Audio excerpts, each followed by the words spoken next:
Where are we? Okay. Where are we? Well, hello everybody. Hello. Welcome to the Fun Chat Pod with Lila and Pat. I don't know if we've ever had a completely smooth opening, but we are here. We made it. I look much darker than you today. I think I'm just extra bright because I'm not set up right here. I miss your bar situation.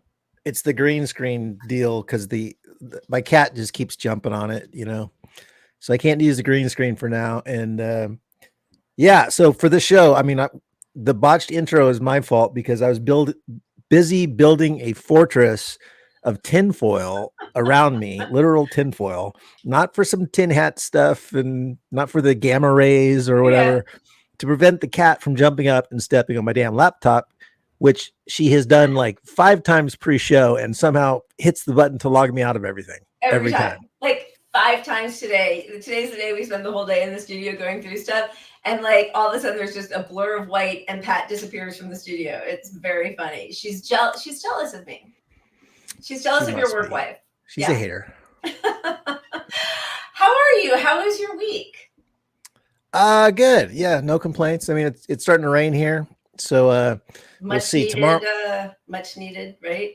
Much needed, but I do electrical work, so it's a little tricky because tomorrow we have to do a panel outdoors. We're changing the whole electrical panel, and it'll be raining the whole time. So, water and electricity are not the same mixes. So what do? You just like put a fortress over yourself? Yeah, I mean, it depends on the site. I mean, I'm not sure. I don't remember the site we're going to do it, but just do what we can, and don't touch the hot wire. That's the whole game. I don't love that. I feel like you should get a little extra something, extra bonus pay for that. Yeah. Hazard pay. I should get hazard pay. You should. Or at least we should clap for you at 7:00 every night. The big gratitude for the first frontline workers. Right. How's your week? What's going on with you? It was good. It was kind of busy, and we had a really fun time yesterday. Pat and I were on with the Vanguard pod. Love those guys, Zach and Gavin. They're just fun and so smart. And I'm sure I embarrass them all the time when I'm like, I could be your mother or your grandmother, but like they are so much younger than we are. And they're very well-read and articulate and have great sense of humor. And we had a really fun time. So that was fun. We got to hang out yesterday, but that's also when you and I often start our prep. So today kind of felt like a mad dash, but yeah, it feels like we just got off their show like minutes ago. Yeah, I know. Usually when I say how was your week, we actually sort of haven't seen each other for a while. Yeah, but other than that, it was good. Just, getting ready for the holidays and seeing my son and, defending your anti-Semitic ways on Twitter. There's a lot of that. And let me tell you, so 2 nights ago, I posted something. And I know you've just had a Twitter go like crazy viral, but like I posted something about being an anti-Zionist Jew who's been, harassed by Zionists and an actress who's been harassed by SAG leadership, and just got tons of replies, mostly from Zionists and also people who were actually very appreciative and kind. So I shouldn't invisibilize all of that because there was a lot of support and solidarity from other people who are criticizing the genocide of Palestinians. But if those Zionists saw my living room right now and the Christmas tree we have, just one of my favorite things. I love lights. I love red and gold and sparkles and Christmas cookies. So we put that up every year and I love it. But yeah, it doesn't make some. Well, that's very disappointing for me to hear since you're my token black friend Jewish person. That's right. I'm still that. I can't be anti-Semitic because of you. So that's right. I'm your shield. I'm your human shield. You are my shield. But I noticed when you have a big tweet blow up or something like that, all of the first responses and until it gets a couple hundred RTs are like mostly allies, people agreeing with you. Right. And then it hits a certain size. Yeah. was on the radar of like, and then you get everybody who just joined in like August 2023. yeah, Yeah. First name, bunch of numbers, they all come out and they have the exact same talking points over and over again. I mean, what I shared today was just a dumb little meme, and all their comments are just so disgusting and vile. They just prove the meme. Yeah, exactly. Like, yeah, totally. What do you do? Like, how is that even winning anyone over to their cause? There's just amazing. No self-reflection. I did just see right before we came on, and I don't know what paper it's from, but Netanyahu's concerned because he's seeing that, like, in major cities around the world, in countries that were normally, I mean, certainly the US, but, in the UK and Europe, there's a lot of protest against his regime and their genocide, and calls for ceasefire and calls for the end of an apartheid ethno-state. And he's very aware that he could not be prosecuting this war without the help of the US. So those protests, and they're panicked. They're panicked that they know eventually the tide's going to turn. They're not going to win people over, I think. Yeah. But they're going to make it such a dire situation that at some point, the only humanitarian response is to get these people to safety somewhere. Yeah. And so they want to maximize as much as they can get away with now, but they do know they're in deep trouble. I have to think that they are. Sorry, I'm just looking. Thank you, Kimmy. Thanks for watching the Vanguard. Yeah, that was fun last night. And Jessica, thank you. The runs. I'm just going through so I could say hi to everybody. Kami Trucker loves a good Christmas tree. Me too. Hanukkah bush. Yes. I did see this, that Dublin is flying the Palestinian flag over their courthouse. Yeah, they're such great allies of people who are being persecuted, being overtaken by the ones who are colonizing them. The Irish often come out on the right side of this recently. At least it's been really pleasing to see, and we wish we had a few more members of our own Congress who had the backbone of Mick Wallace and Claire Daly. Yeah. Anyway, so we got a lot to get to. Should we? What do you think? Is it time to hash it out? Hashing it out. Here we go. All right, pushing the button. Pushing the buttons.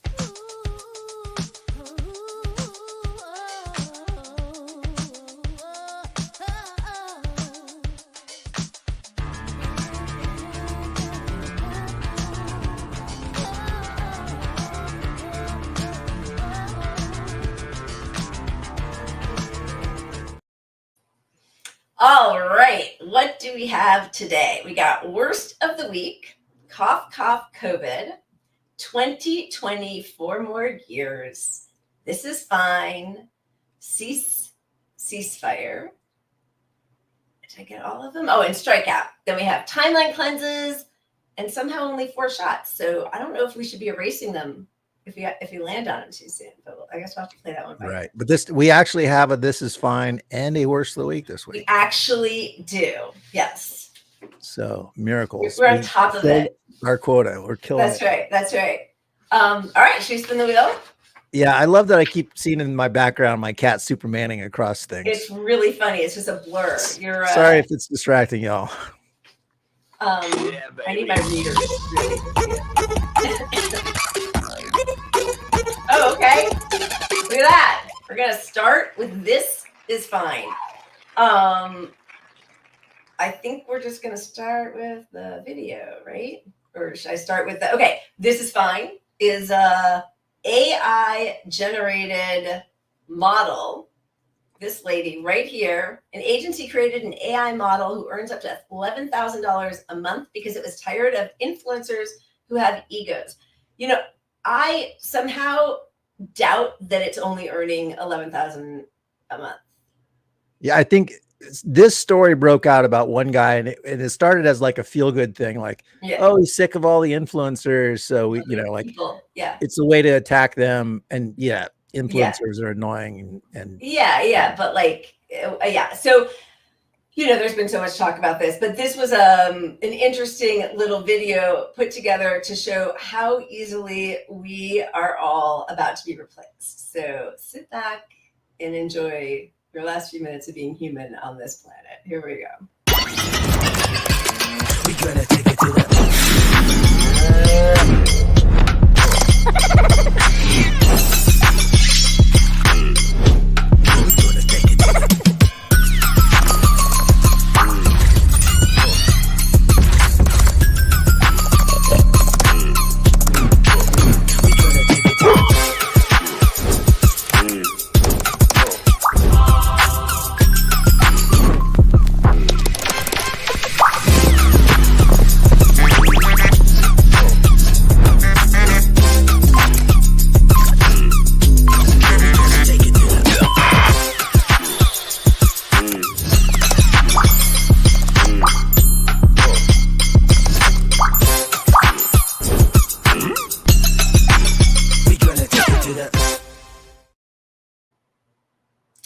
Yep.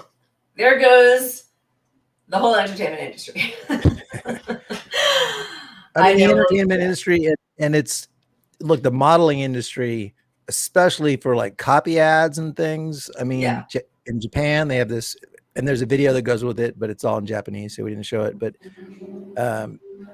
they're just, we're losing all these jobs to AI, both on the intellectual side, the artistic side, the beauty side. Yeah. You know? And that's all. It could be fine if there's some place for people to go or other jobs, or we have a program, you know, but eventually this is going to take over a shit ton of jobs, and it's going to really fuck our society if we don't have, you know, a basic safety net. That's why we need something like socialism, eventually communism. 100%. Because, you know, a lot of those jobs, like obviously that are going to be taken over, are really mundane, and a lot of people don't enjoy them, you know, whether it's, you know, dangerous factory work or mind numbing, you know, things that people could actually be spending time with their family, or, you know, servicing their communities, or having a hobby, or being creative, or whatever. So like, I'm not against AI in theory, but clearly the way the CEO class wants to use it is to get rid of having to pay people. None of those pesky, annoying people who get sick or need benefits or pensions or scheduling, you know. So yeah, it's going to be a real disaster. And I mean, I know we'll probably talk about it when we get to economy and strike, but SAG members, I think like 30% voted, and 30%. A lot of people couldn't vote because they hadn't worked for months and months and months, so they didn't have money to pay their dues. So you're not allowed to vote if you haven't paid your dues. But anyway, yeah, seems like there should have been an exemption there, considering the whole strike part. Yeah, 75% yay to 25% nay, and yeah, that's going to be the end, you know. But anyway, we'll talk about that when we get there. But it's pretty frightening. Yeah. And probably not find that like anybody can just punch in, you know, change her clothes at 40 seconds in, and it just changes like that. Right. I mean, look at this model. Look how realistic this looks, you know, like why would you pay somebody if you can have this person model your stuff for $100 versus a local model that you'd have to pay $500 for? Exactly. Yeah. It's going to be bad news, because not only does she disappear, her makeup artist, her hairstylist, the wardrobe person, the lighting, like everybody's just going to disappear. And that Instagram model has a shit ton of followers on Instagram, by the way, too. Like people are following her knowing she's not a real, but she's like an influencer from the mind of the guy who made her, and they're still following her. It's crazy. It's kind of dystopian, but it is. We're like in every post-apocalyptic book mushed together is what's happening right now. It's pretty insane. You know, it's funny because even like the one thing for actors that I was thinking originally, I still am, like, I'm fine with never putting a stunt person in harm's way for real. Like nobody should ever. It's never worth it for anybody ever to get hurt on a movie set. But like, I mean, if you talk to stunt performers, they don't want that. And I mean, I think the only way to do something like that is still to pay a stunt performer his or her like daily session fee and for all of it, because you're still using their body, the way they move, but like just being able to then place it in there to prevent any possible danger. But of course, that's not what's going to happen. But like that I could see, like that to me is a really good use. Like I don't ever want anybody to get shot or fall off a cliff or whatever performing a stunt for a movie. Like that's so dumb. But the people whose bodies you're pretending they are should still get paid for it. But yeah. And I don't even have anything against this Instagram model existing, and then the concept of it, because look, it can help a lot of people who can't afford to hire the models necessarily, or, but there's no safety net for mass replacement of workers is the whole point. Right. Yeah.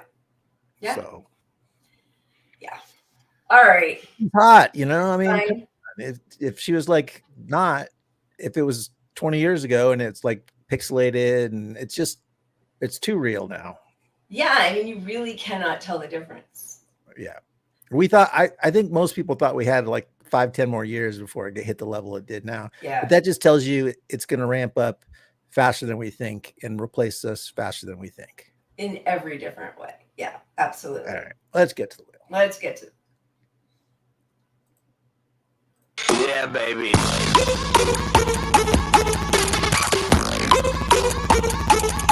All righty. I need this. I definitely need this.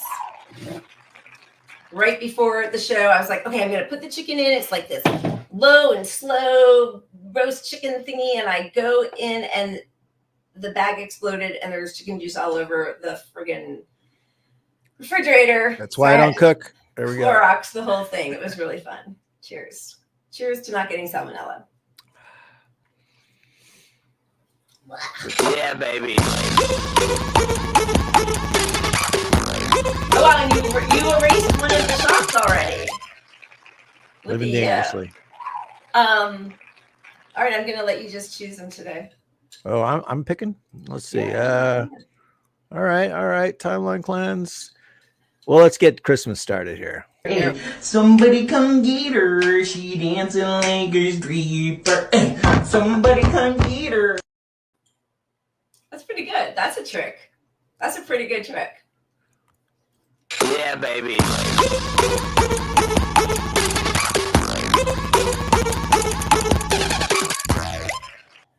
All right. That pesky COVID that just will not go away. I actually think the numbers are a little down. I'm still coughing. It's so crazy. From last week, which is surprising. New deaths, 1,288. I actually thought it was going to be more because of all the travel for Thanksgiving, but maybe that's a little bit of a longer It is. window. It's still, the window is not far enough out yet. But even, and actually, so new cases, I don't know what it was last week. It's not telling us. Average, it's up 10,000, I guess. CDC is finally admitting that there is an uptick, which is like amazing. Thanks for showing up. But this stat right here, Julia Marie, I think probably a lot of people follow her about with COVID. She's a really good like COVID aware account. In fall 2021, after the vax, Dr. Fauci said we could expect society to be basically back to normal if we can get daily COVID cases under 10,000 a day. As of today, we have over 850,000 new COVID cases per day and rising. I mean, that really just shows you how far off we are from how propagandized we are to believe that this is the okay level. Yeah. I mean, that's 10,000 versus 850,000. That's like not even 1% of what they expected the level to be. It's pretty jaw-dropping that we are just letting this, biohazard level 3 virus just spread, mutate, infect, sicken, kill, and nobody's even talking about it. I mean seriously, I know we say this every week, but like I just can't believe it. If you're truly going to just say we're stuck with this as a society, if that's until we get a cure or something, right. you gotta at least acknowledge that you're putting kids at risk and minimize that. Like that's the bare minimum. And hospitals, masks. But we're not even doing that. The basic shit. And there's nobody on the left even talking about it at all. No, and we're seeing, look at this. I mean, this COVID seriously harms babies with the highest ICU admission rate among all age groups. Yeah, remember babies don't have anything to worry about with COVID. Like every lie they told, people just ate up and still believe. Yep. Yeah, God forbid we have learning loss. The people that don't, that realize they're fucked, they just look around, they don't have any allyship, and they think, well, what's life going to be like if I'm the only one masking, which was me and Lila. There's like very few people. I mean, seriously, I really am the only my family, but like, that's it. I don't see anybody anywhere. So crazy. I don't know anyone that does. And I mean, strangely this week, I forgot about this, but I was in a Jewish senior home facility in town. And I mean, it's all old people. Right. And no masks, this is all old people. Like, I get it, maybe they're not interacting with the public as much, because it's kind of a different scenario, but like one case in there could blow the whole place up. 100%. And unless they're caregivers or living there with them and not leaving that bubble, right? Like my mother has nurses and helpers come to her house every day. Nobody wears a mask. Yeah. That's just not safe, but like, I don't know. I mean, all I can do is sigh these days. It's just amazing, Yeah. Like it's one of those things, if you're informed about it, you can't stop talking about it, I think. Yeah. I mean, I just can't accept it. I'm not going to just lie down and die. I may be on the second half of my life cycle, but I don't want that to come 10 years from now. I want another 50, Yeah. Like, yeah, exactly. Yeah. There's where that Bobby Knight joke that I keep threatening to get us canceled for comes in. All right. Topic. What else do we have? We got Atlanta is trying to ban masks, blanket ban on masks. It says healthcare workers and hijabs might be exempt, but yeah. I mean, banning them, like, what the fuck? Well, they're using it. So in there, and it's really small, but they're talking about like, for crime, like we need facial recognition, which is something that was sort of interesting. Like with the George Floyd protest, there was a lot of guidance online, like kind of anonymous guidance, but like when you go to a protest, wear your mask, don't leave your phone at home, like get a burner, like all the kind of stuff. And so there was something actually really nice about the mask situation. But it's going to feed into propaganda, like all of it, right? Yeah, all of it. Any excuse to get rid of masks so that we don't acknowledge COVID. Also, get rid of it so that they can detail who we are and where we are with the facial recognition. Yeah, it all converges. But every reason says you should wear a mask. I mean, they are tracking protesters. Police have software that tracks phones and monitors phones when there's an event happening. Yeah. Yep. Wear that mask. Wear that mask. All right. I think that's, this is the other one. Maybe this is the only thing that would get anybody to pay attention in this economy or, capitalist world here. The more infections, the more people are ill, and the more it's disrupting the economy, both in the short and long term. This is the number of workers who are out due to long-term sickness in the US. And I mean, clearly it is just spiking, which again, in a country with no good protections, no universal health care, unemployment benefits that keep getting decreased. And it's going to be it really is going to be the collapse of our society one way or the other, like economically, medically. We're just kind of, our lifespan, I think we're at a 20-year low. Other countries have risen up post-COVID. They love to say post-COVID. We still have not gone up. And the real shame to me is that as leftists, we didn't latch onto this. Like, it really depresses me in our strength and our, like, to not have taken this moment to fight harder for Medicare for all. I mean, we could have forced some continued protections, and then that could have gotten us in the door, because it's really hard to take away protections and programs that benefit people once you give it to them. That's right. We didn't get anything. Nothing. And we let them take away the stupid child tax credit Yeah. stuff. And I mean, Yeah. complete failure on the left. Complete failure. I'm seeing this from Cora. She says, "You're on the Vanguard last night. They tell their audience the pandemic is over and they LOL about ever being afraid of it. And you guys didn't talk about it. They could have used some education." I didn't know that.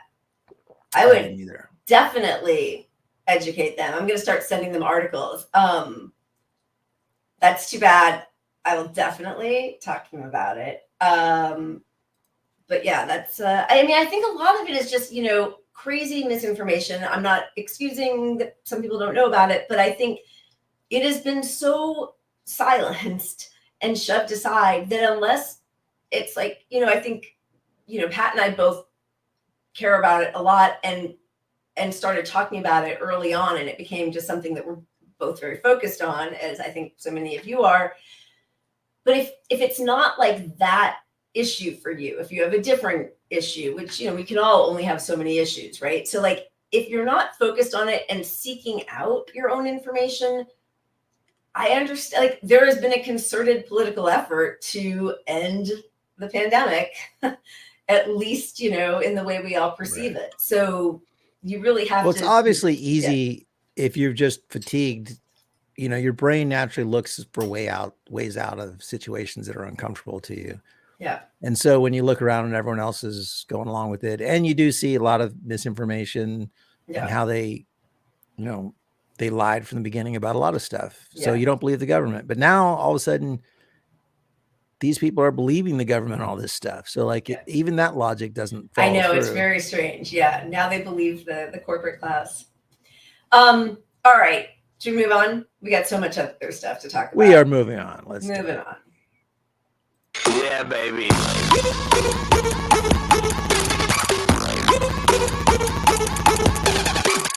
Worst of the week. I just do want to. My kitten biting my foot. Right yeah, now. I mean, yeah. I also just wanted to say somebody. Oh, the Runs just said that we inspired you to get Novavax, which is so great. And you know, I don't know if they're talking about this, but you have to search for this information because they won't tell you when you go to the pharmacy.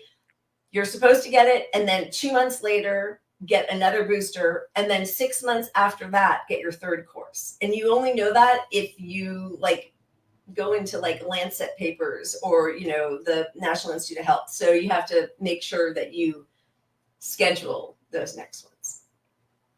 Absolutely. All right.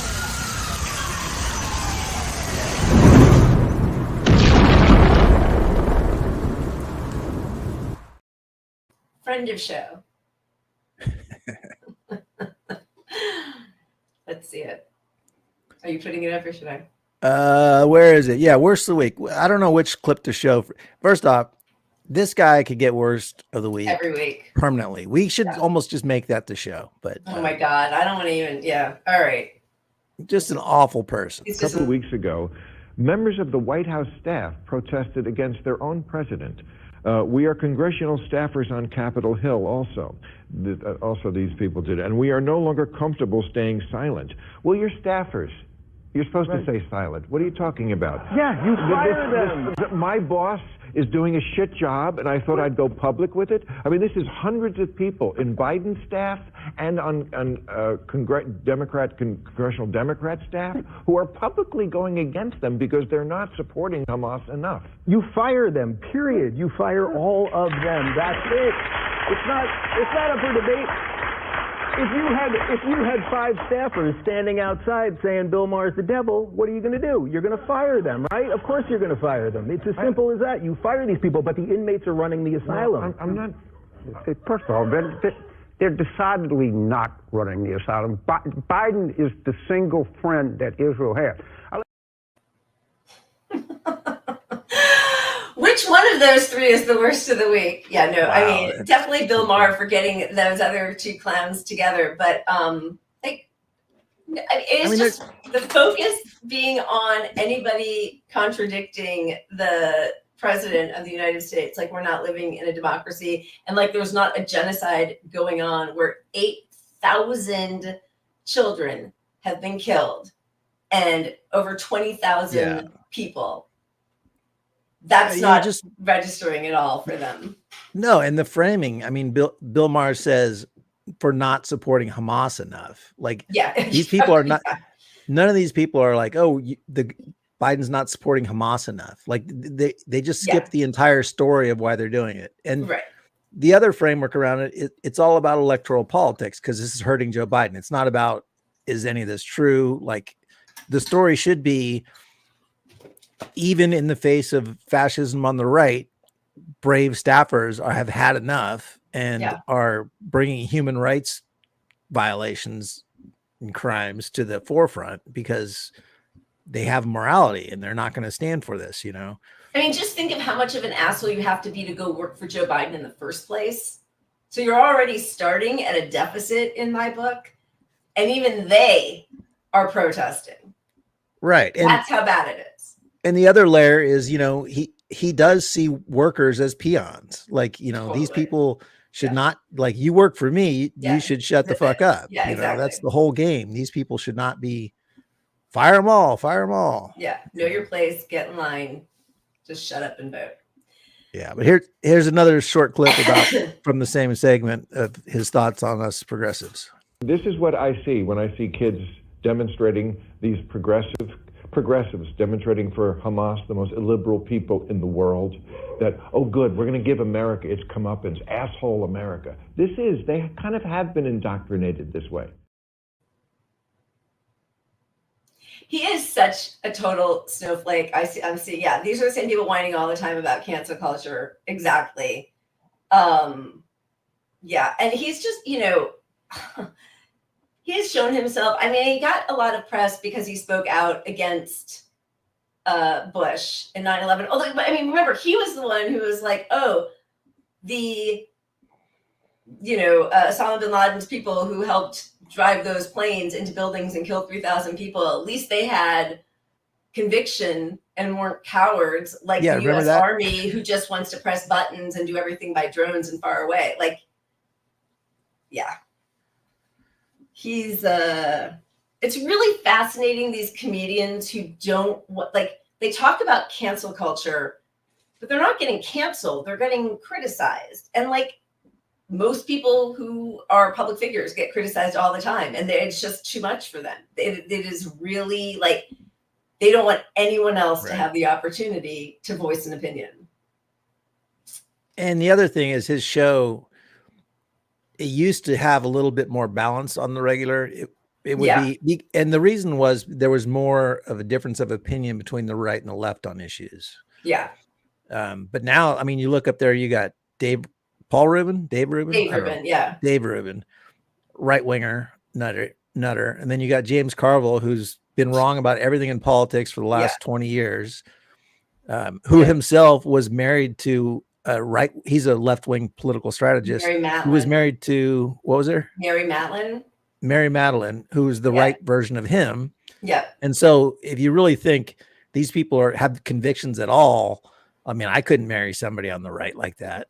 I know. Remember, that used to be such a romantic, like, they even made a movie about that. Like, wasn't that fantastic? You know, a right-wing person and a left-wing person getting together. And it's like, nah, they're actually on the exact same page. It just sums up that it's just sports to these guys. It's like, you're a Raider fan, I'm a Niner fan. We're going to talk about politics. Ha ha ha. So we all love your football. Team. Yeah, exactly. Exactly. We all love those lobbyists. Right. So who was on the panel there to speak up for Palestine? Nobody. And they frame the whole thing like it's about Hamas. Yeah. You know, and very few people who are out there protesting for Palestine are like cheering on Hamas. That's not what's happening. Yeah. I want to talk about that when we get to the Israel stuff, or maybe even in a second. But I just want to say really quickly, the last time that he had two people on to take up that cause on any level was Glenn Greenwald and Ben Affleck, and they just wiped the floor with him. I mean, he was so ignorant about the history, and this was like 20 years ago, and so filled with bigotry.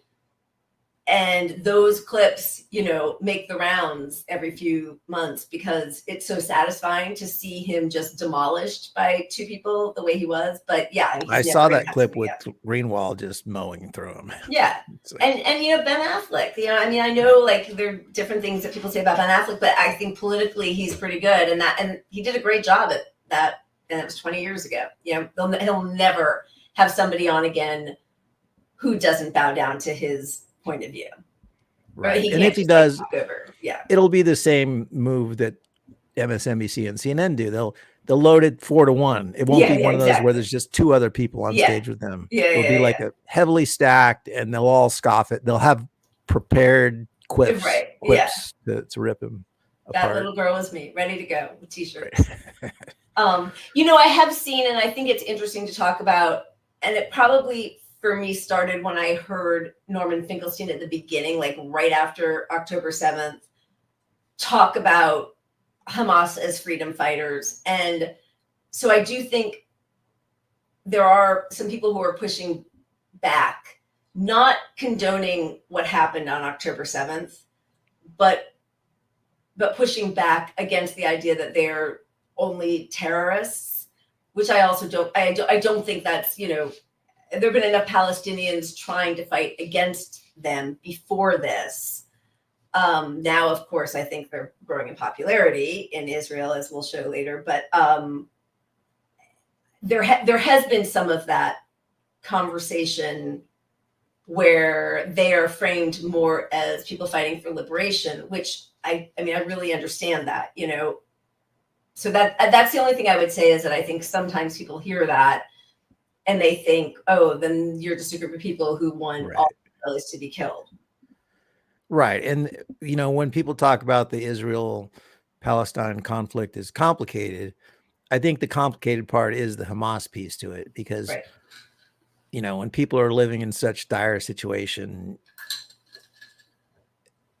anyone punching back at your jailers on some level is an ally, but, you know, that doesn't mean they didn't sign up and vote for the attack on October 7th. Exactly. It's not like something they said, let's do this. I mean, and just the way people are like, well, but do you think that Israel has a right to defend itself? That's like the rallying, you know, cry of Zionists.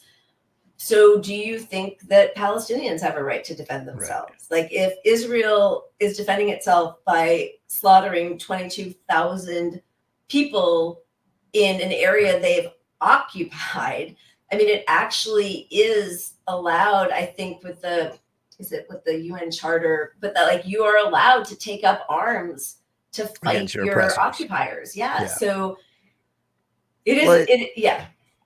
I mean, the issue kind of reminds me like last week when all the Osama bin Laden stuff was making the rounds on Instagram. Yeah. Hit the letter he wrote.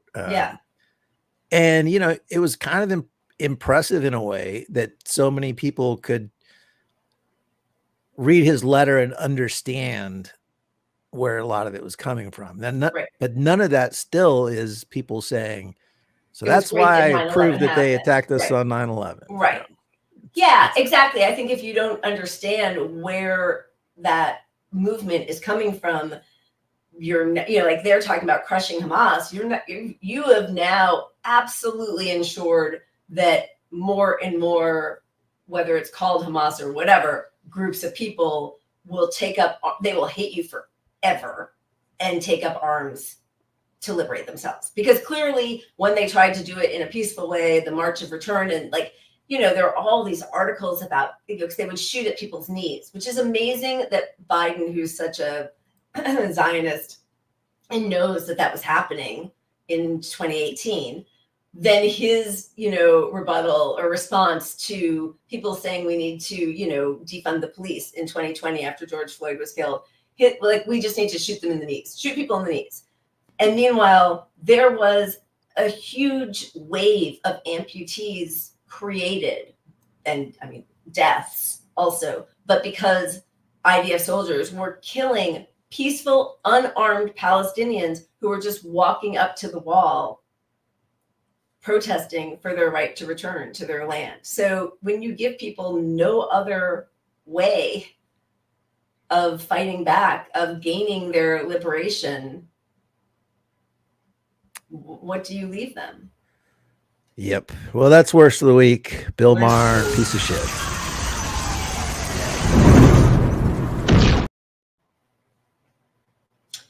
All right. Next. Did I push it? Yeah, baby. I have a little lag on my controls. Yeah. I know, and I'm trying to read people's comments that I keep crossing my eyes. That is as close to a tie as I've ever seen. I know. Do you feel like you want to? I just said, do you feel like you want a shot? That wasn't even contention, right? You know where my mind is. It was for a timeline cleanse, but yeah. Well, I'll pour a shot while you're talking. Say something meaningful. I'm gonna go ahead and join you on that, right? I'm gonna make that audible. Call that audible.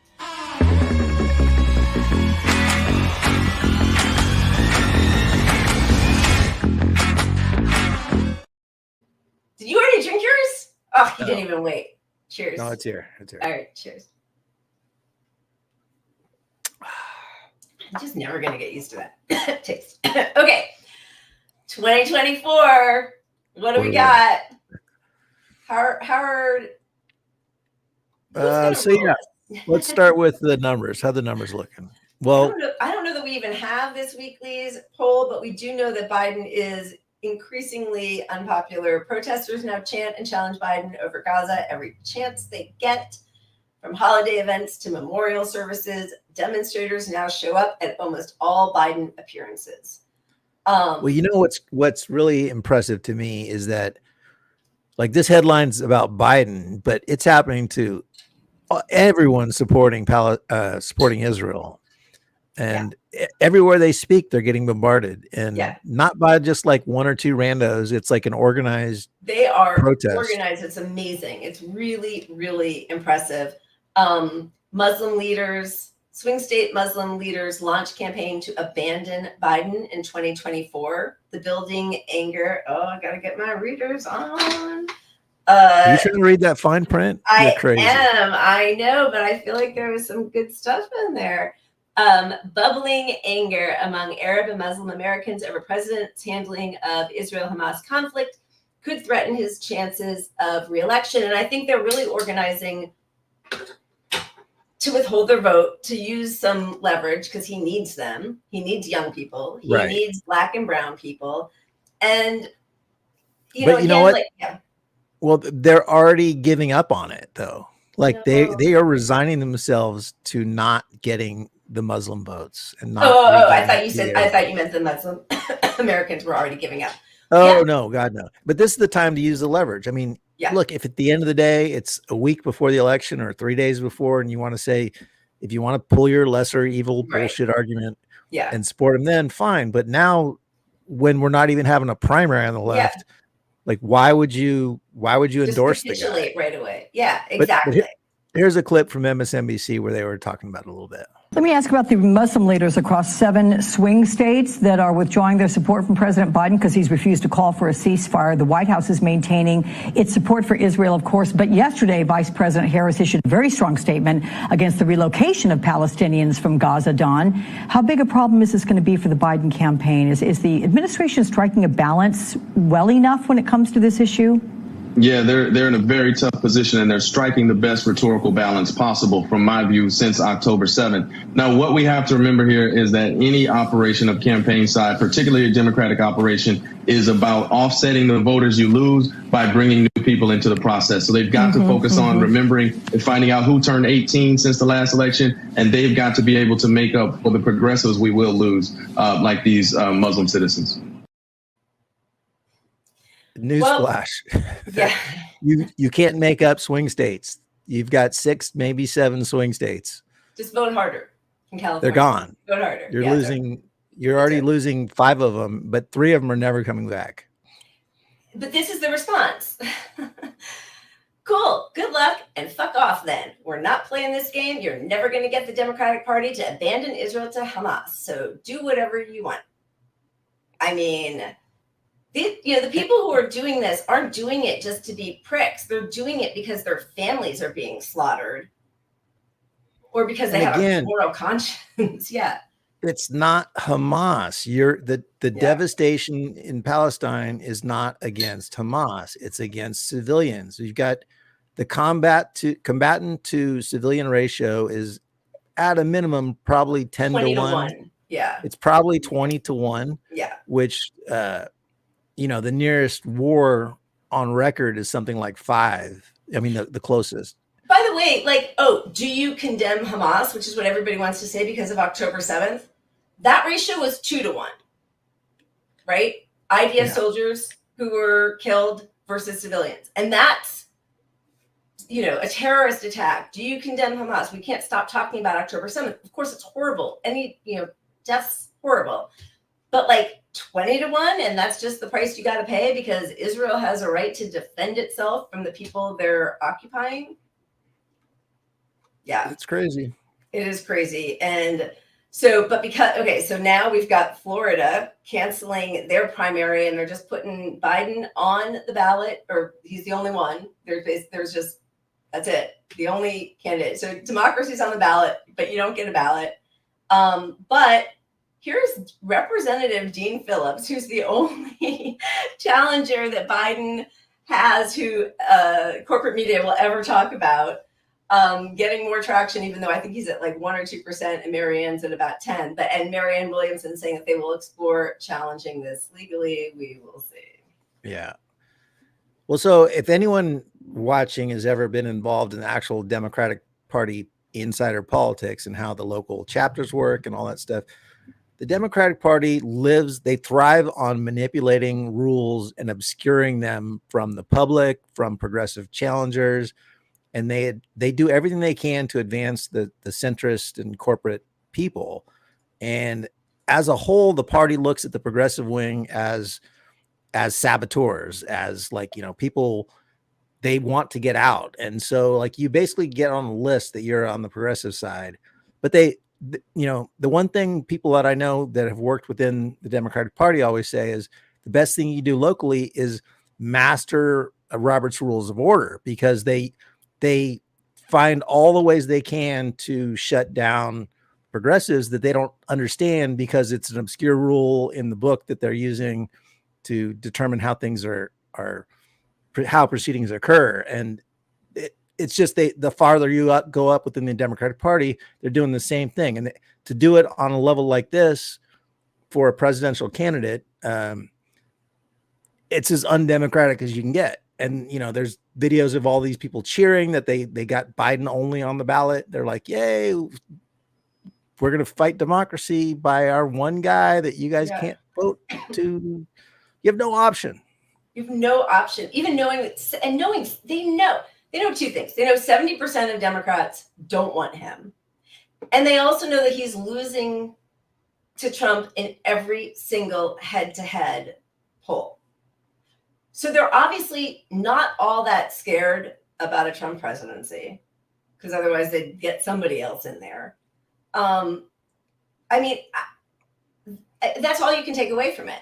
And again, we all know that their business model is not predicated on gaining office, right? They get money, they get more money when they're out of office, when they're out of power. So none of this really matters except to just stay in the game. Because then they can just go back to their lobbying or their super PACs or, raising money for, a progressive then they'll use progressive always, we need to get Roe v. Wade back on, but they never do any of it. But they actually fundraise so much better when they're not in power. So there's really not a huge incentive for them. Right.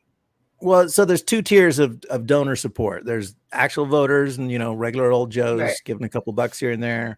And then there's the big donor class with super PACs and, endless contributions from organizations in the roundabout way. So the donor money is going to be there regardless, because that same donor is giving to the Republican Party. They're just Right. giving to both parties to support their cause. Right. At the end of the day. But once the Democrats realize when we lose, we actually raise more money from regular folks, it's irrelevant. And, the more they fail, the more it's urgent, because, oh my God, the right is even getting more power because we failed. Yeah. You have to give us more money or democracy's on the ballot. So vote for the one guy.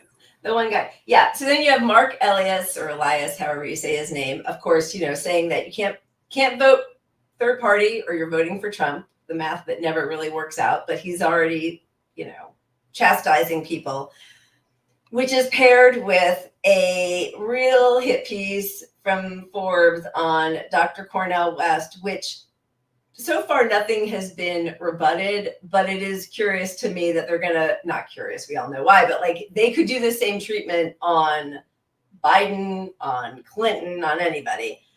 Cornel West is broke.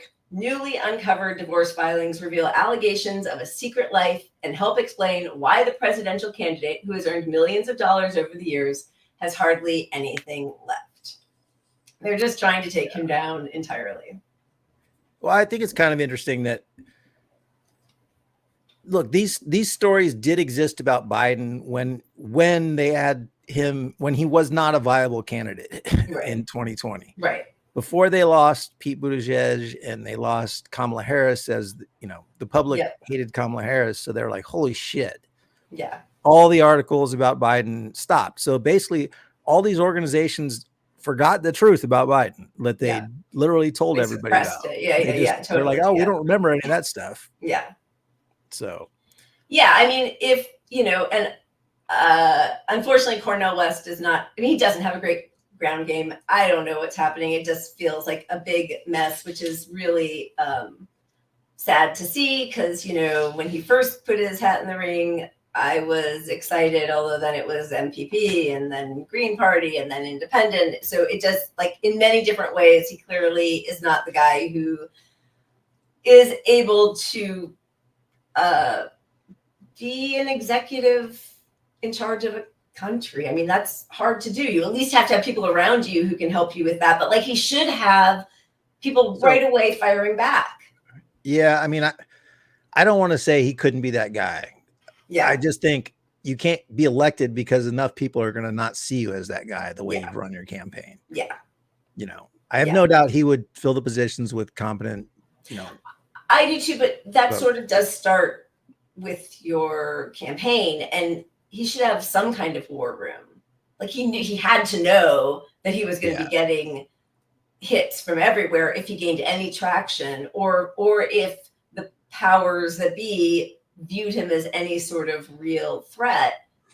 And well, I mean, if you were a spokesperson for Bernie and you don't recognize that, it's like, exactly. Come on, he should have recognized that. But yeah, I mean, the way he's fumbled his campaign is very disappointing. It's so disappointing.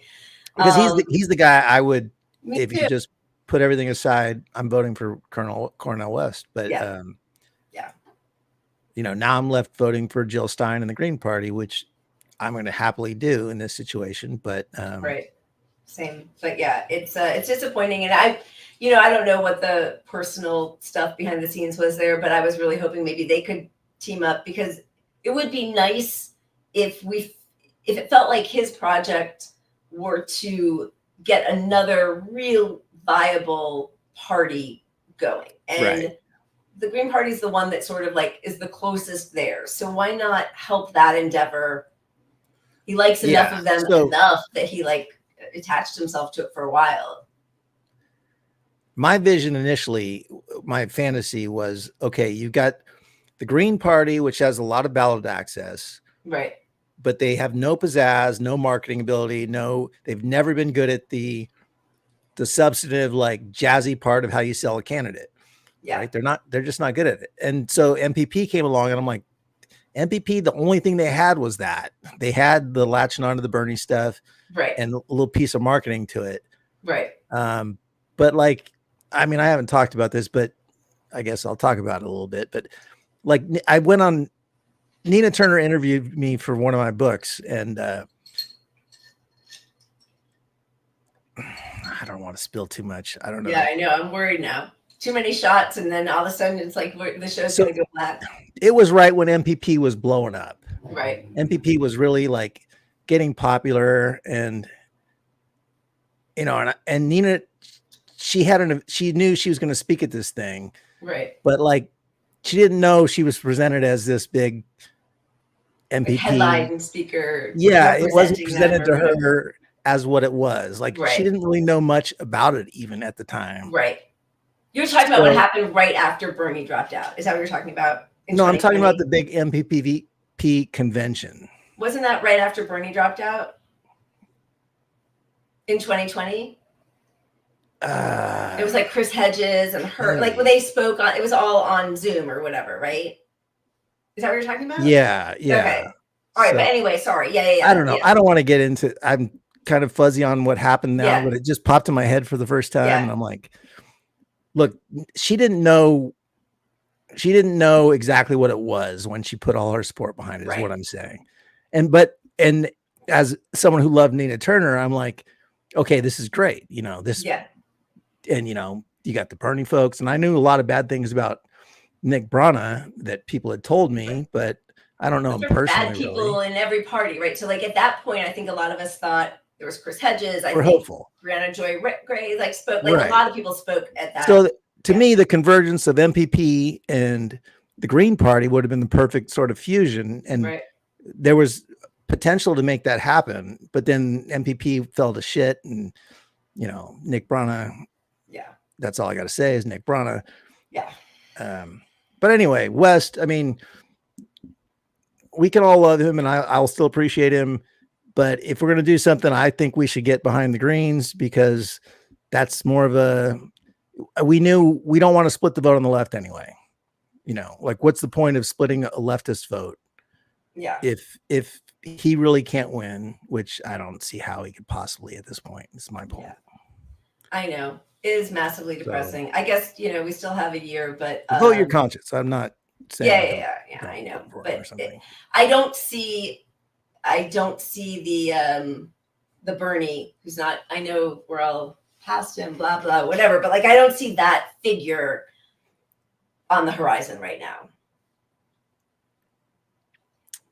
Yeah. No. All right, but good news I will say, is so yeah. just to bring it slightly back to Bernie, Yeah. Bernie's had some balls again on Israel recently. He's given a couple speeches.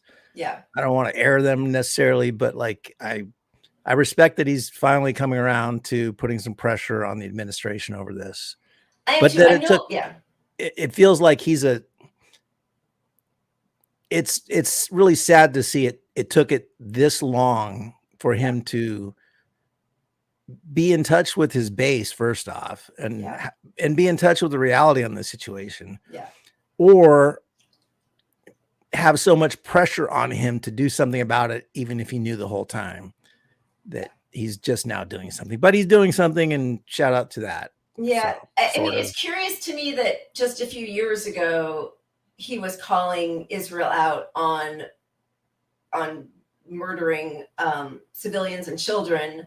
It might have been during the Great March of Return, but it might have been even earlier. And his language was really bold and disgusted with Netanyahu and the IDF. And it's taken him some time to get back to that now. And I think he still hasn't used the word ceasefire, which I don't understand. He knows that people are calling for him to use that specific word, and he refuses, which is interesting to me and massively disappointing, because there's something going on that he is choosing to not fully endorse what he should be endorsing, which is a complete ceasefire and the end to an apartheid regime.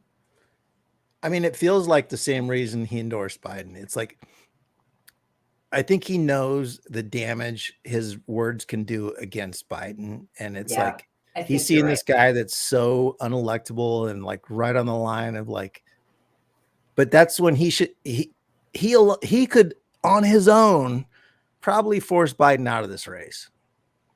100%. So, I mean, without running, mean, just yeah. being critical and Yeah. rallying people to stay critical of their government. Yeah. Yeah, it's pretty depressing. It's pretty depressing. The big hope for the Biden White House and Democratic operatives is to enlist the help of this lady right here, That should do it. Miss Americana, how Taylor Swift could save Joe Biden. And I think the fact that they are looking towards her explains Times Person of the Year, in sharp contrast to last year, where Zelensky was ordained Times Person of the Year after Russia invaded Ukraine. Right now, knowing what is happening to Palestinians and how their land and their people are being completely destroyed, Time Magazine is putting Taylor Swift on the cover as the Person of the Year. I don't think it's anywhere remote. I mean, anyone on Twitter sees how much propaganda is just put in your face, like crazy. Yeah. The little Democratic toddlers that are like shouting at you from 17 their and Bentleys 18. or whatever the hell. Yeah. Yo, Yeah. All coked up. Nobody's like, right. But that, I mean, people see that, and that's a way of two things. One, it amplifies her, right, as like a person of consequence in a political realm. And it also, last year they have Zelensky on there as a constant reminder of war, suffering of civilians in Ukraine, evil Russian Empire. There was like pounded it. And now, and yes, I know all of us understand that, but like the people who are getting hard copies of Time Magazine delivered weekly to their house, it's another way of sort of like mollifying them, oh, there's all this ceasefire and horrors happening. And it just puts everybody back to sleep. Like, the happy-go-lucky, yeah, Taylor Swift, yeah. But so what they're gonna do, it's not gonna work. But the Democrats are gonna run as the right is the lesser evil, and look, the right is the greater evil. Right. And the right is vile, so it's gonna work enough to put on a facade to people like, we shouldn't have lost to these people. But here's Nikki Haley recently. What would you do with Iran if you're president? What would you do? It's what I said to Netanyahu: finish them. This is enough. They're only going to try and kill us and kill Israelis. We've got to put an end to this. Lovely. Bomb, Iran. We have to finish Iran. That's their solution to everything. Just silence them, fire them, kill them. Yeah. All right. I think we should spin. We should bring myself another drink. Yeah, baby.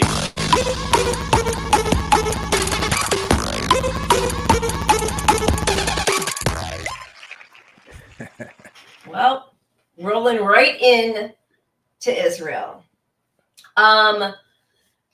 All right, let's see. Where do we even start? Let's start with the aid that we are. Does it work better when we're like this? Is that what we're doing? Maybe it does. Maybe. Okay. U.S. aid. No, I think I like it better like this. I don't know.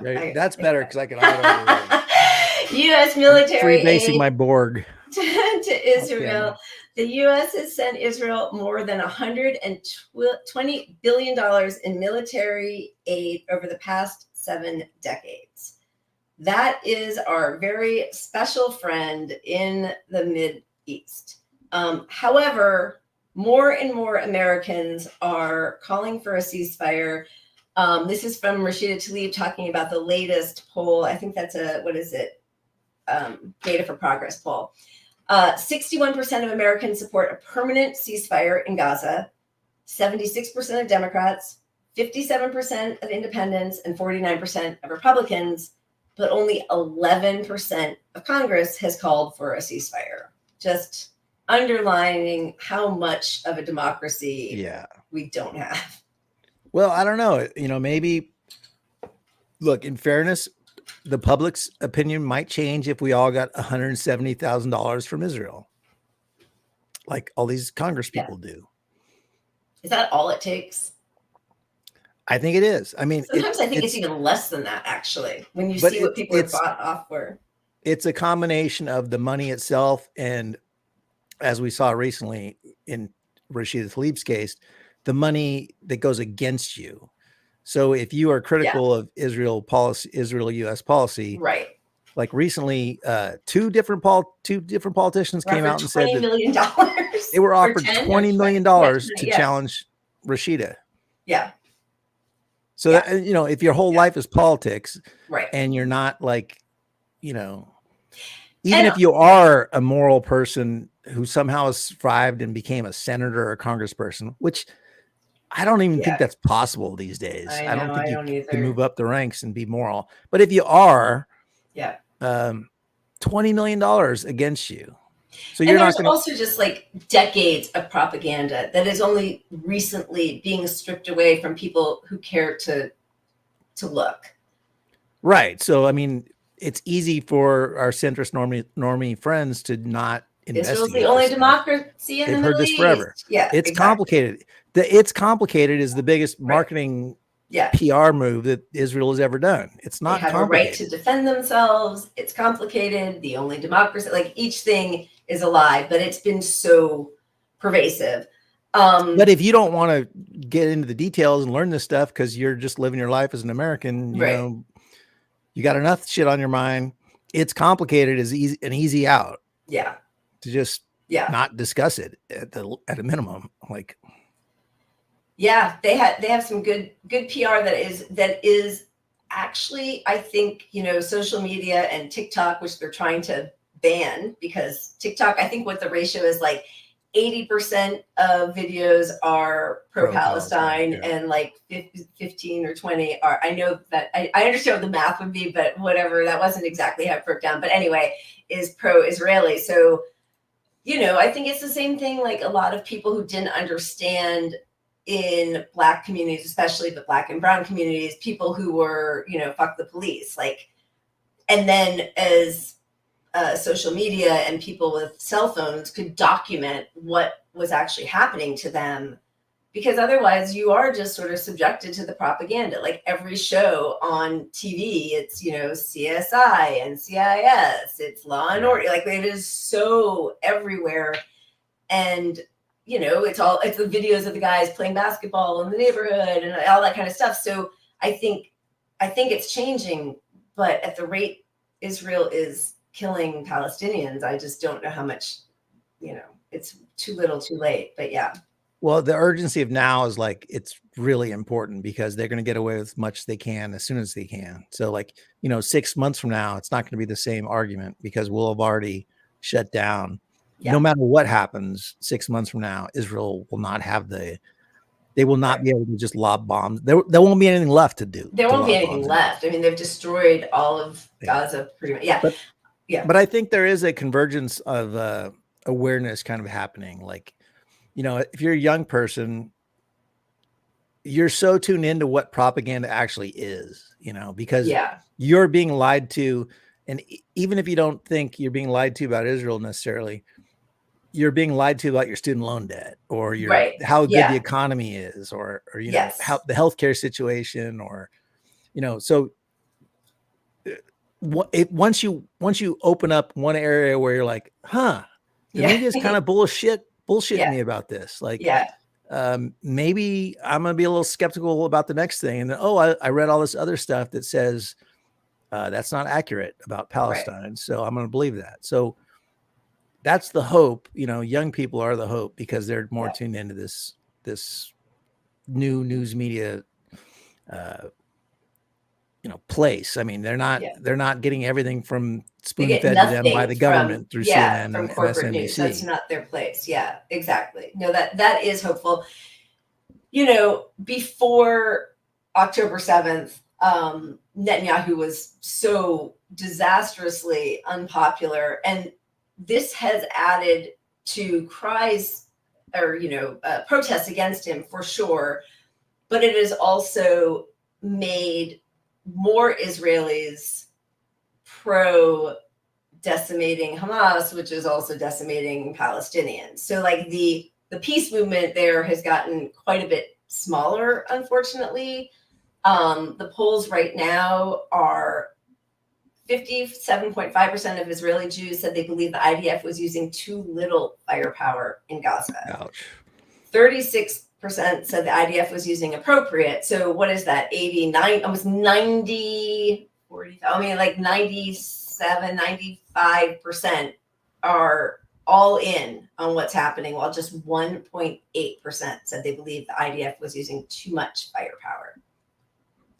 So if after suffering through October 7th, they are all on board with this complete genocide of civilian lives, of civilian infrastructure, of just destroying buildings and land and making it completely uninhabitable, you got to flip that around and think what is happening to Palestinians over the last 75 years must be doing to them.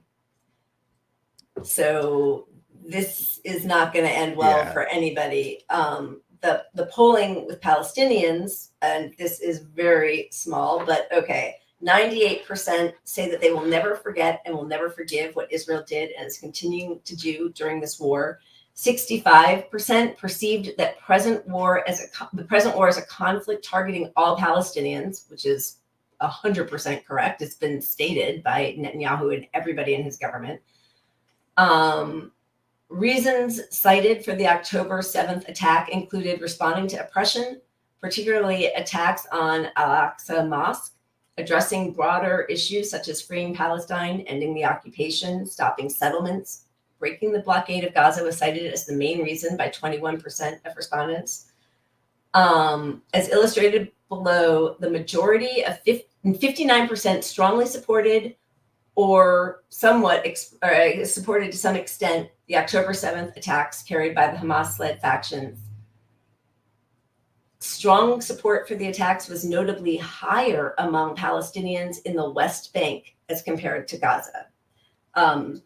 Which is interesting also. I mean, I guess that feeds into the Palestinian Authority and how nobody supports them, even though that's the US's big idea for how, the post-war solution. But I think possibly also because they weren't living under the control of Hamas and haven't suffered quite so much of the consequences of that. Yeah, exactly. But, those Israeli polls and those Palestinian polls, while understandable or however you want to rationalize them, which I can understand all of it, but where do you go from there? I mean, we debated showing videos of really vile Israeli citizens speaking up on some of this stuff and attacking Palestinians in an inhumane way, but I think everybody's seen those, and that doesn't tell a full story about what's going on. But I think the polls tell you a little bit more. When you look at, it's being used against Palestinians that, like, what is it? Something like half of them would support Hamas now is kind of the argument put out there. But you can't look at, like, that number probably went up because of 10,000, 15,000, 20,000 Palestinians being bombed. I mean, like, if you destroy my entire city, whoever did that, regardless of why you did it, I'm going to support attacking you back. I mean, like, it's just logic, human behavior. 100%.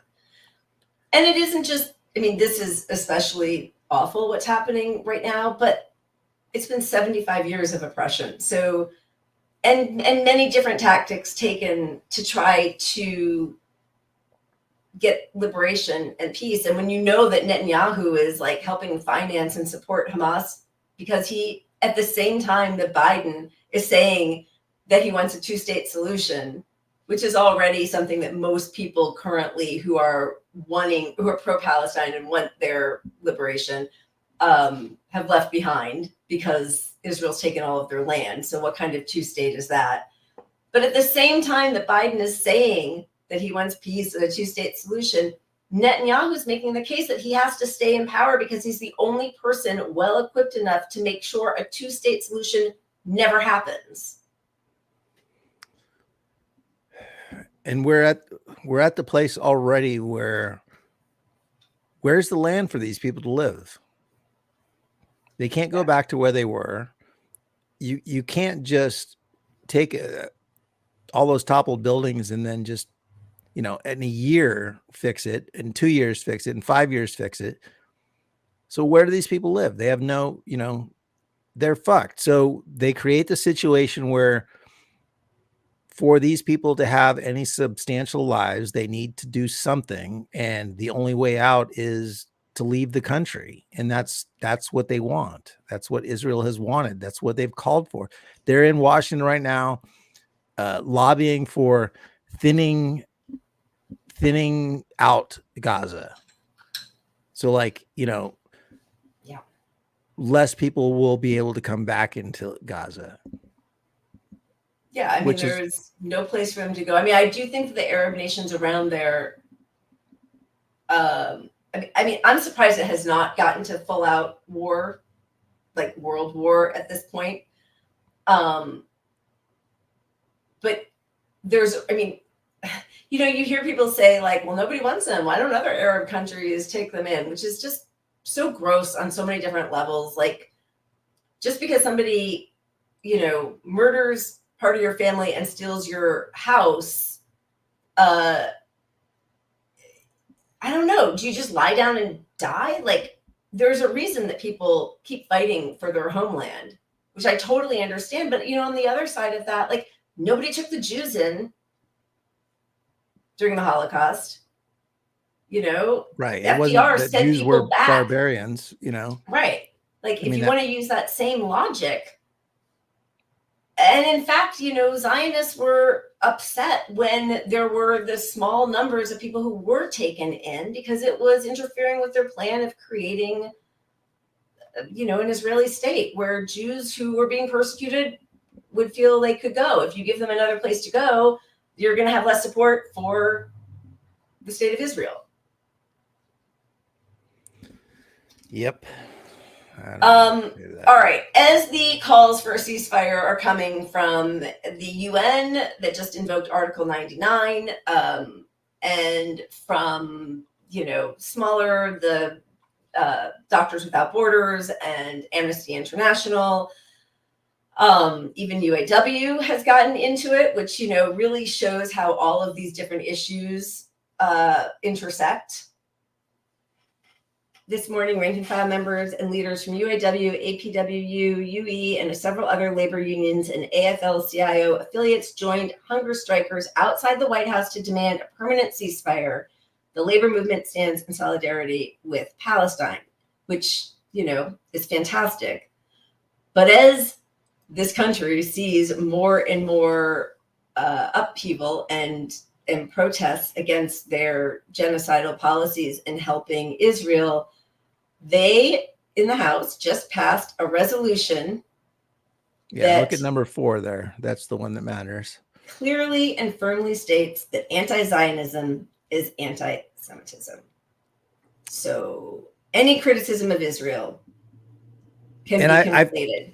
And just to back up on this story, so like a week ago, they passed a resolution, basically the same exact thing, but right.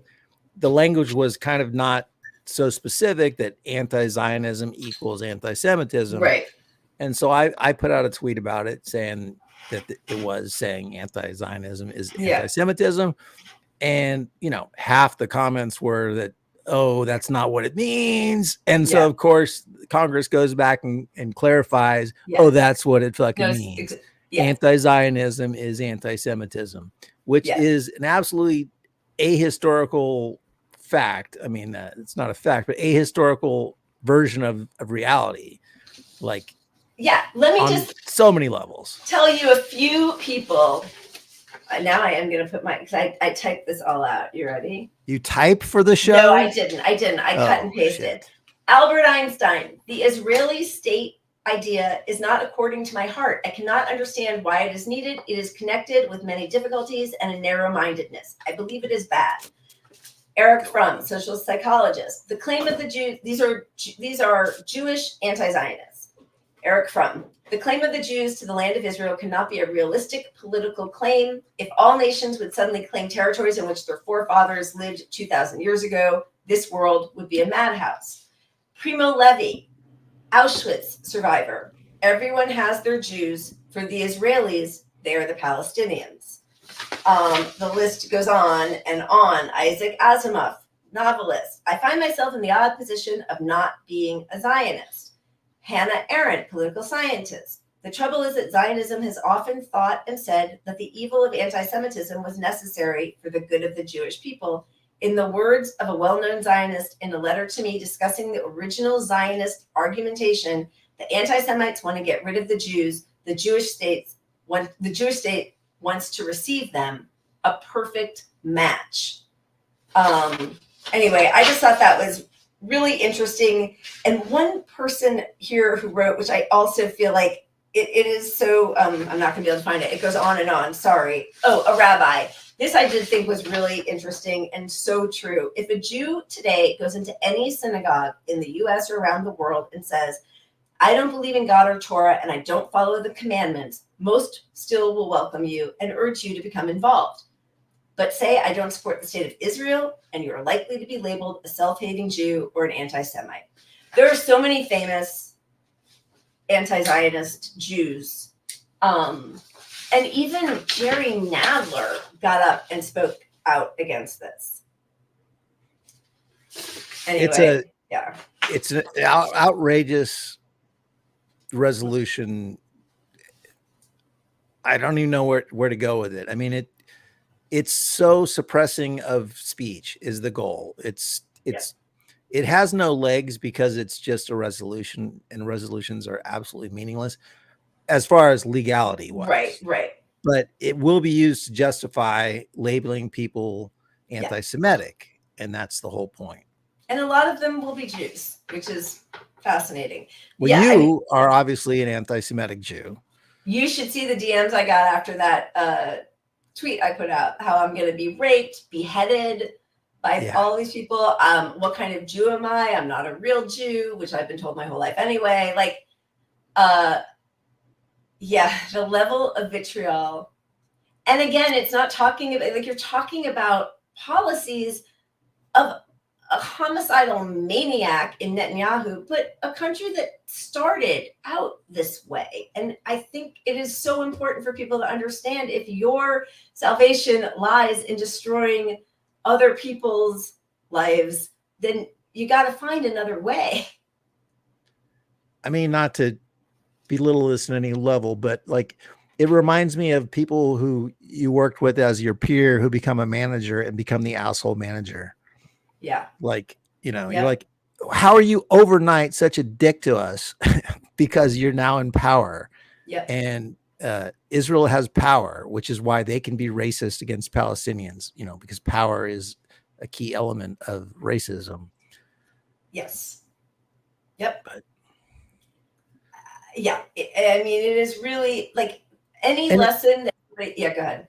Well, no, I mean, I just want to say it's different. It's different that, they like to put out quotes from people who are in Hamas, right? And, vilify, because it's easy to look at some of the quotes by some of these people as being vile. Right. Yeah. But like, they're not the government. They're not the country. They're not the people. Right. They're, they sort of ran the government, but they took over the country and forced their will on people without. And there haven't been elections since what, 2007? 17 years. Yeah. 17 years since they've had elections. Yeah. So, but then so if that's wrong, well, when your actual government has these leaders in power making these disgusting, fucking inhumane comments about Palestinian people, that's a whole different story than a radical segment of people that you're killing. Like, it doesn't, whatever the Hamas people say, the army force, they have the support of the most powerful nation in the whole world, right? Yeah. It's a very so if one dynamic. Terrible Hamas person says every Jewish person shouldn't exist, that will always be different than your rabbi saying, your chief rabbi of the country saying it's okay to rape Palestinian people in war times, Only which if is it helps what, your morale.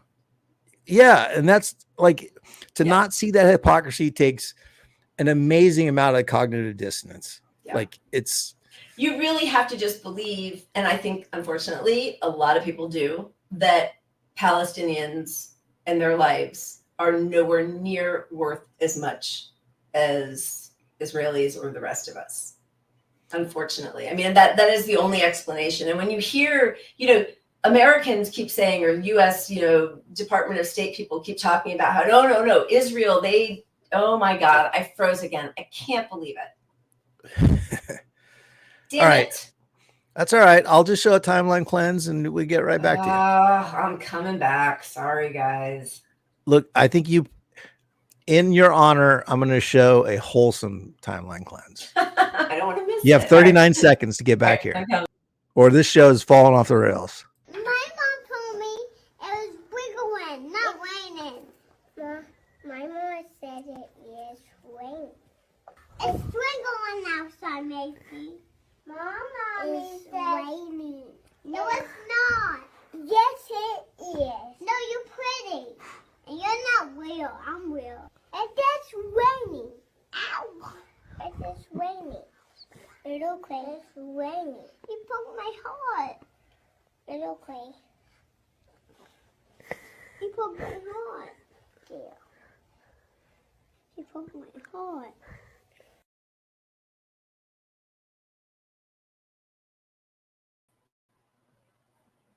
I'm back. You made it just in time. I missed that cute little video of you poking. I was about to get us canceled. I'm like so over this show. Come on. All right, so let's talk about I don't know. I think there is just so much horror going on. Which part do you want to talk about? Do we want to talk about the propaganda? Let's talk about the hostage release videos. We're just going to show a compilation of a few hostage release videos, people who have been released by Hamas, Israelis, and Thai nationalists who were released. Here is the video that Hamas put out. Itai, go ahead. Okay.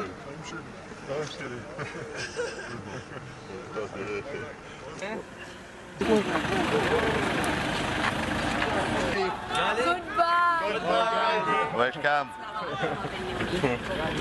Guys, good luck, goodbye. Congratulations, guys. Good luck. No. Gali. Bye bye, shukran. Bye bye. We go home. Bye. Ma salama.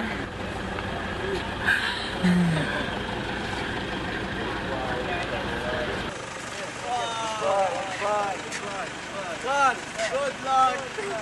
Good.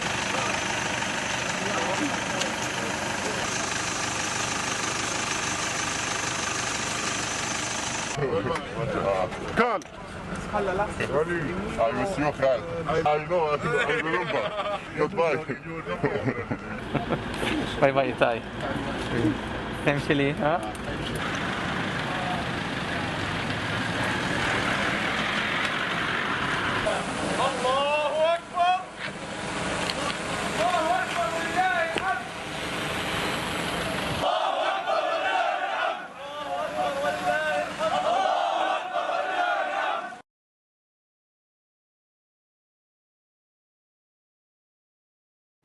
So I know a lot of people, I mean, there was a whole group of sort of,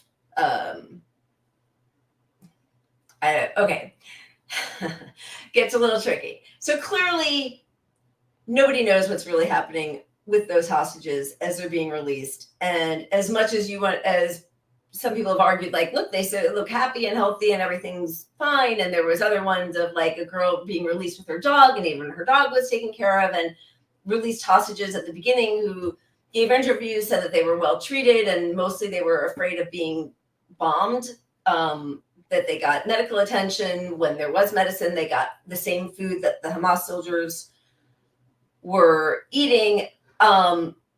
We don't, and that's also why Israel said that they could no longer speak to reporters once they were released, because it wasn't going well for the PR. But like, we also know that if you're leaving behind, hundreds more hostages, some of whom might even be your husband, you want to be nice to the people who are letting you go, and you might want to speak nicely about them, because there's still people back there who might suffer the consequences. So, it's really hard to judge what was actually happening with these people. But what I do think is interesting is that Hamas put it out, wanting the world to see, we're not savages, we treated them well. And to then see what Israel allows to come out, not feeding people well, allegations of rape, which I know we're going to get to, of beatings, rearresting people just a couple days later after they let them go, not letting them celebrate. Like, it is an interesting juxtaposition of how these two groups are trying to put their images out in the world.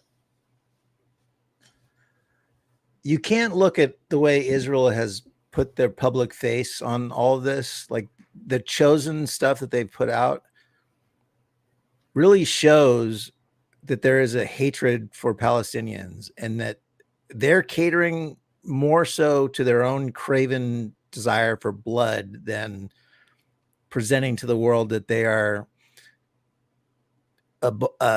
following the humanitarian law and following, wartime law. They would rather look. They have an opportunity on so many levels to let the international community in to investigate things, and have a third party come in and report on what they see. And then they can still say, oh, that's bullshit, but they won't let the international community near anything that would possibly investigate any of these claims made against them. And so when you couple that with all the clear lies and the clear fabrications on Israel's part in so many areas, you can only draw the conclusion, in my opinion, that they're full of shit in this, but not on one particular thing, but it's the obvious rational response to seeing the evidence that's presented to you right now is that Israel is lying about everything. Yeah, and they've been caught in so many different lies, even by like Haaretz, like putting out documentation on it, which we're about to go through. But even when you have, U.S. senators like, Ted, what's his name, down in Texas? Ted Cruz. Yeah, Cruz. Sorry, like talking about. You forgot Ted Cruz. I'm like, shoot. No, that is actually something to celebrate. 4 shots. I gave myself a lobotomy. Like talking about how no, Israel really cares about specific. They take every care in the world not to kill civilians. They're very precise in their targets, and then and then Israelis are saying, no, we're not. We know, like that whole 972 article that came out that I'm sure everybody's already familiar with. No, we know where everybody is. We're not Hamas. When we kill a 3-year-old, it's because we figured it was worth it to take down that building, to destroy and slaughter hundreds of people's lives, because maybe we got one Hamas person. And if not, it's a great warning. It's a high-profile target. We are being completely indiscriminate in our killing of civilians. They are saying that out loud. They're saying that out loud. And, not that Twitter is everything, but if you look at Twitter, the comments put out by so many pro-Israel people on Twitter, it's either real citizens or it's a paid for propaganda thing. But either way, it's the same message getting out by that group, which is Palestine. Like, my meme was about, hey, they killed 20,000 Palestinian kids, or 6,000 Palestinian kids. Well, then they should have voted. They shouldn't have voted for Hamas. They shouldn't have voted for Hamas. Right. And then my next comment was, well, kids don't vote, and the last election was 17 years ago. And the number one comment by all these people is, well, they're going to grow up to be like Terrorists. that. Yeah. They're going to grow up to be the same people, They're born evil. or They're their born, parents like, should have, yeah. you know, their parents are evil, or, I mean, it's just, my point is so many of those comments are just so imbued with racism. Yeah. Even the propaganda campaign can't get away from the racism. Yeah. Yeah. No, all they have is these are vermin. I mean, they're really trying so hard to dehumanize. Going back to the hostage situation, though, now, Israel is now saying that those videos were all produced, and also Hamas drugged hostages before releasing them. Israeli health ministry confirms, you know, and I agree with you, nobody knows, like, I don't believe anything that anybody says right now, that Hamas gave hostages tranquilizers, extra food right before their release so they would look better than their actual health condition, which very well may be true. But again, as you're saying, like, that's a much better tactic, propaganda-wise, to make yourselves look human than saying we think that they're all evil and we want to destroy, we want to bomb them, like we might drop an atomic bomb. We don't, all civilians are, all Palestinians are Hamas. Like, I mean, that is what Israel's putting out there. So yeah, I mean, if I don't know what the truth is, I don't believe anybody anyway, but like, yeah. So here's the chief rabbi in the IDF. This was what, 2 years ago, maybe?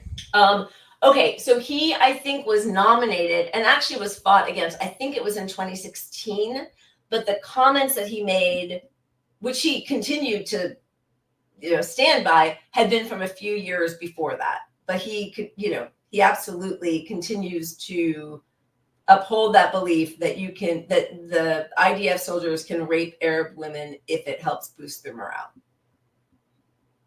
Oof. Yeah. So yeah, I mean, that's good. So, you know, it is interesting that now, as all of these calls for ceasefire are coming out, as all of these international organizations are terming this a genocide, demanding a ceasefire, saying these are crimes against humanity, there is even more focus on October 7th. And there is this commission that's been put together saying that many of the women were raped and then killed on that day. But the commission that's been put together is piecing together testimony from witness accounts, not directly from any women, and they haven't taken any testimony directly themselves. That causes a lot of problems, especially when one of the photographs that the woman who is the head of this commission put out to make her case was later shown to be a photo of a Kurdish woman from 2022. So I don't know. Well, and that's where the mistrust of information comes in. Like, yeah. I have no doubt that, well, I have some doubt that anyone was raped, but I have, it's possible for sure that violent soldiers or whatever terrorists committed some vile act, but was it a campaign to do it? I mean, I don't think there was any strategic move on Hamas's part to do that. I just don't see it based on the evidence. And you have to look at the history of it. So we're 2 months post the attack on October 7th, right? Tomorrow, I guess, is 2 months. But this entire time, Israel has put out false statements. So there should be a desire on Israel's part to promote evidence. Like, here's our evidence. Yeah. So they keep putting out clips and videos and segments of what's evidence, and the evidence is always questionable at best. And so here's a situation where you could have had evidence a week later, a month later, and they haven't even talked to these people. They haven't taken their testimony. So it's reasonable to question the narrative on this, you know. I know, it is so, it's complicated. It is so tricky because obviously the trauma from sexual assault and rape, the trauma just from the events of those days, like there are so many reasons why people don't come forward. So I don't know. I have no idea. Nobody has, right. And I agree with you completely. But at the same time, the narrative out there is that they beheaded all these babies, beheaded all these people, burned them in an oven, burned babies, did all this stuff. And we know that those things are untrue. Each one of those has been shown by Haaretz, shown to be. But the narrative is that they were instructed to go over there and rape everybody, you know. Right. And you know, how many Hamas people were involved in October 7th? So, you know, how many cases of this are there? And to make the claim that it was a strategy somehow, you would need a lot of cases of this, and they haven't put forward one. And my point is, given their situation of distrust in the world right now, if they had this evidence, it would behoove them to, and they would absolutely come forward as much as possible. That doesn't mean it didn't happen, but it does mean to me that it's unlikely they have enough of a case to say this was anything more than this might have happened, that might have happened, but it wasn't. They can't make the claim that it was some sort of strategy by Hamas. Right. And I think the strategy by Israel in this commission is once again to make these people worse than Hitler, worse than Nazis. They're mass rapists. They burn babies in the oven. They cut babies out of, like, it's horrible enough that people were killed that day. Israeli, Palestinian, it's horrible. But the need to make it like an evil, horrible, like worse than Hitler, worse than Nazis. And, you know, even when you try to turn that around and like, you know, we have a lot of clips and articles on IDF rapes against Palestinians. And even just saying that, as I started to say that, it starts feeling like, oh, we're going to do some like, you know, well, like, you know, terror porn or atrocity porn Olympics, where it's like, well, you all did this and you all did that. But there is a reason that they are trying to make everybody in Hamas seem worse than any kind of soldier ever in the history. I mean, there's testimonials from some of the founders of Israel talking about the rapes of the women that they were like, well, she was pretty, she was 14, we all had a turn with her. I mean, there are live, you know, recordings of these older men now talking about what they did. So we know this is a part of war and it's horrific. But it is interesting that all of the focus is on this one day 2 months ago and not on the repeated torture and extermination of people that's been happening now every day for the last 2 months, apart from that ceasefire, when during that ceasefire, they went and killed more people on the West Bank anyway. So I guess that's where, like, I mean, I hear you and I agree. Like everything that Israel and the IDF say now, I don't believe anything. I think all of it, and look, like I said, some of this probably happened. I'm not trying to say don't believe any particular person in any scenario. But all of it points to them trying to say that they're buying time to justify the severe war crimes. Because the more you are focused on the rape, was it rape? Did they rape? Did they behead babies? So one by one, you know, the beheading babies or the beheading soldiers. Well, no, it was beheading babies. It was babies, 40 beheaded babies. So that was debunked. There's no, they don't have one case of that they can prove at all. Right. So all these claims were debunked one by one. So, but they put those out there and that bought them a lot of time initially. Right. Because and horror at Hamas and Palestinians which even when you debunk the one claim, the horror that people are sort of made to feel about them remains, I think. Right. And that's Yeah. the point. It goes on and on like that, you know? Yeah.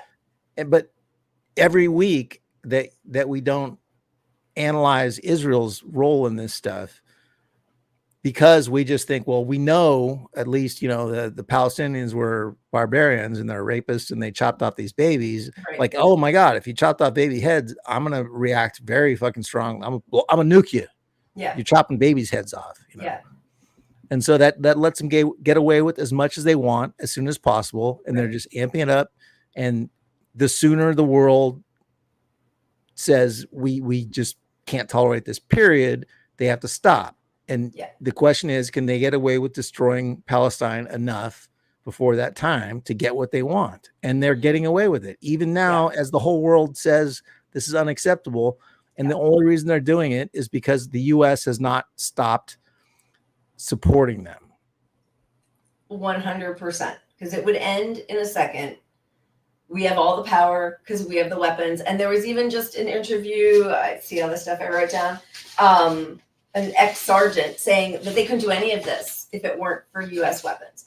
But just to go quickly through the Haaretz article, you know, the Hamas massacre led to the spread of horror stories, not all of which happened in reality. The truth is hard enough. So here was one of the first ones. They took dozens of children, tied them up, burned them, and executed them, says Netanyahu to Biden. And Haaretz says it does not exactly correspond to the picture of reality. A Zaka commander, which is like a right-wing sort of their far right Israeli sort of like Red Cross who comes in. A lot of the testimonies or accounts have come from these Zaka commanders and workers, and then they almost all have been refuted. He said that he claimed he saw 20 mutilated, executed, and burned bodies of children piled on top of each other in Be'eri. He later claimed it was in Kfar Aza, and Haaretz says only 3 kids were killed in all of Kfar Aza and 9 in all of Be'eri, and not all together. Again, horrible. 12 children were killed. Like, but that attempt to make it even sicker, right? Here was another one. Another Zaka commander claimed he saw a pregnant woman in Be'eri with her stomach cut open and her fetus still attached to it, but stabbed. Haaretz says that the whole neighborhood is inhabited by pensioners, older people, and no one recalled any pregnant woman there. Another one. Israelis circulated a fake video to claim it showed a pregnant woman being disemboweled by Hamas and her fetus killed, but Haaretz cites fake reporters' conclusion that the video is from another country. Eli Beer, head of Ihud Hatzalah, repeated the pregnant woman canard and said Hamas put a baby in an oven and turned on the oven. Haaretz now says this is false. The police have no evidence of a body that answers these signs. Sarah Netanyahu, the wife of Bibi, sent a letter to Joe Biden about a pregnant hostage that gave birth in Gaza. Haaretz says this is false. The hostage in question, Natwari Malkin, was released last week, and she was definitely not pregnant. So, yeah, I mean, you gotta take everything with a grain of salt, knowing it's all being used as a justification for genocide. And if you're the U.S. and you're President Biden, you have to recognize, if you actually care about any of this stuff, your role in promoting this, because he has done nothing from the start but promote all these narratives that enable all of this war to be supported. Yep. His own, you know, the other thing pushback we get when we're talking about, you know, hey, you're killing all these kids and people in Palestine, is still, oh, who told you that? Hamas. Because why do they say that? They say that because our own president in this country said he didn't trust the numbers. Yeah. And these numbers are not brought to you by Hamas. They're not brought to you. They're brought to you by the human rights organizations that look at this stuff, and they're undercounts because they're not counting for all the bodies underneath these rubble, because there's no way to remove 1,000 blown up buildings. There's no means to do it. But often they are often reported by the Hamas Ministry of Health, which the US and the international organizations have relied on and found to be accurate for years. But every single time there's any report, it's always like, according to the Hamas-led, Ministry of Health, every single time, which is another way of, as you said, like delegitimizing those numbers. Yeah. So even, I mean, they're all, I don't want to say all, but like every, that's no different. 100%. 120%. But the human rights groups that are involved at all in this investigation, or the groups that are led into Palestine over the premise that they're there to actually, do some work. They're bringing in fuel, they're bringing in some food, they're bringing in some medicine, whatever. These groups normally all have a policy of not speaking up against they're not there to report. They just want to, they want to be allowed in. In. Disinterested party that helps. Right. Because they want to ensure that their aid continues. Right. Right. And so all these groups, UNICEF, they came out and they're very critical of what's going on there. And of all the groups, the Red Cross is the one it's literally in their charter not to talk about this stuff. We got the International Red Cross finally speaking out. And if I could just pull it up here somewhere, there it is. Let's listen to the president of the International Red Cross. I've just visited the European Gaza hospital, and the things I saw there is beyond anything that anyone should be in a position to describe. What shocked me the most were the children with atrocious injuries and at the same time having lost their parents with no one looking after them. We are facing a situation here that will not be healed by sending in more trucks. We need to provide protection to the civilians in Gaza, to the women and children, to the elderly people that I saw today that have nowhere to go. The majority of people I met today have been displaced several times. I met people who have lost limbs because they needed to evacuate between treatments, and they lost a hand or a foot because they couldn't be treated in the hospital where they arrived first. I was told today that the North has lost its entire surgical capacity. We have to find solutions to this. We can't turn away from what is evidently a moral failure in the face of the international community. I'm calling on all parties, on everyone who has an influence, to de-escalate and to find the military solutions to what is an immense suffering of the people on both sides. We have to protect the rights of the people. We have to protect the rights of the civilians. We have to protect the rights of the detainees. We have to protect the rights of the hostages. The ICRC will do its utmost to help alleviate and reduce the suffering, but we can't do this alone. And there's not only a humanitarian solution to this, there must be a political one.